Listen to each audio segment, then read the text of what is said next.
talking to you, and, that was quite a few items before us this afternoon, and, roughly a 45-minute time frame in which to do it. For 2 o'clock, no problem. At this time, we're gonna ask Chairman Caldwell, the chair of the subcommittee, if he will give us a report of his subcommittee.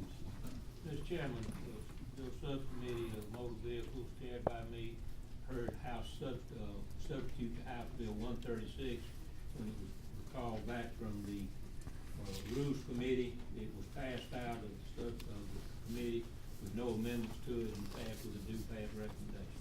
All right. Thank you. So we have the author of that subcommittee, the author of that bill here. For those of you that are in full committee that didn't have a chance to hear the bill presentation in the subcommittee, we will now ask Chairman Carter, she will give us the highlights for bill. Sure, thank you, Mr. Chairman. I bring before you House Bill 136, it's substitute, and it's LC number 391589S.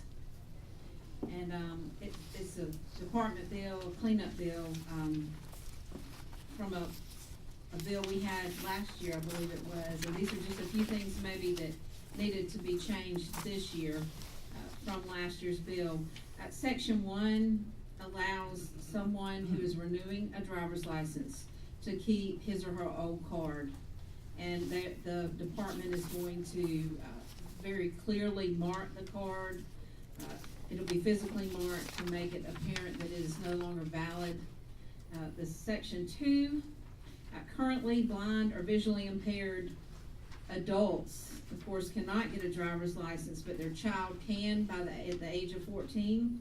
And on the license right now, or on the application, it says that the parent has to prove that he or she previously held a driver's license, and in many cases, the parent has never been able to see or has had the impairment and never been able to receive a driver's license.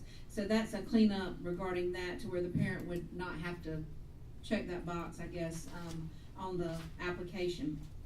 Section 3, that is to change the standard term of the driver's license to 8 years for the commercial driver's license. It was overlooked that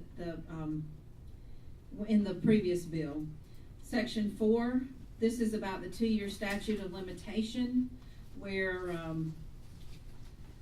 it needs to be broader, and so that's what Section 4 does. Section 5 extends the same provisions of Section 1 to customers who make an in-person application with driver services.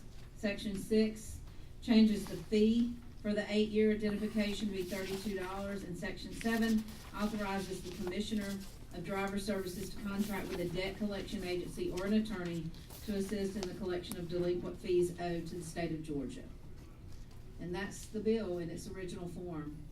All right. Any questions or comments from the committee members?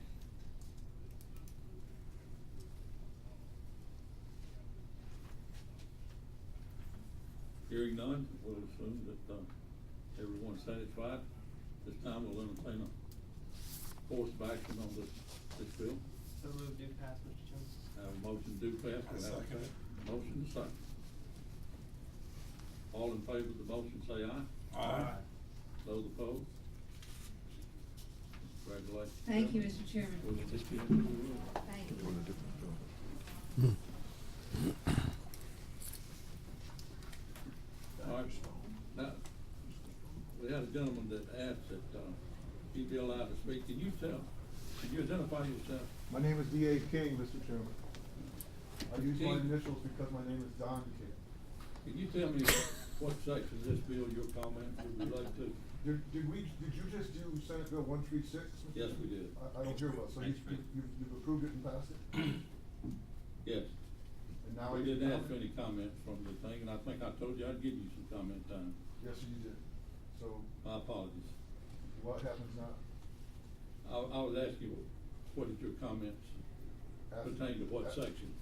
My comment before the bill was passed would be to very respectfully draw attention to the fact that having declared residents in the state of Georgia. What section of the bill? Section 1, Mr. Chairman. The bill that's been passed out of this committee just now is telling a US citizen from another state that they move to Georgia and declare residency, that to get a Georgia driver's license, they're going to have to surrender or at least have their existing driver's license marked so that it's no longer usable.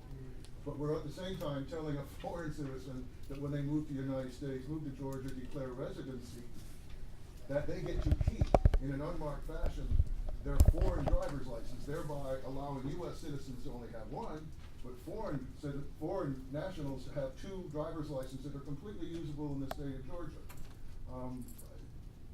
Most people are not going to think that is good legislation, very respectfully.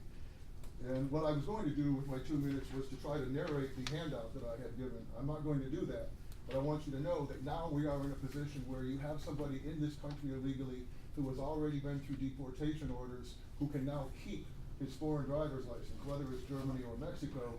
We have just given, if this were to become law, which I doubt, we have just given the ability of a foreign national who is under deportation orders to have not one but two usable driver's licenses in Georgia. That is a horrible section. It's meant to make Georgia somehow a brighter, shinier attraction to business than North Carolina. It is not a good section. And if there's any way to have it reconsidered, I would request that be done. Mr. Key, we've taken action on the bill. We will move it on to rules. I suggest that if it comes out of rules and we act on the floor of the House, that maybe the Senate can address your issue. Thank you, Mr. Chairman. Thank you.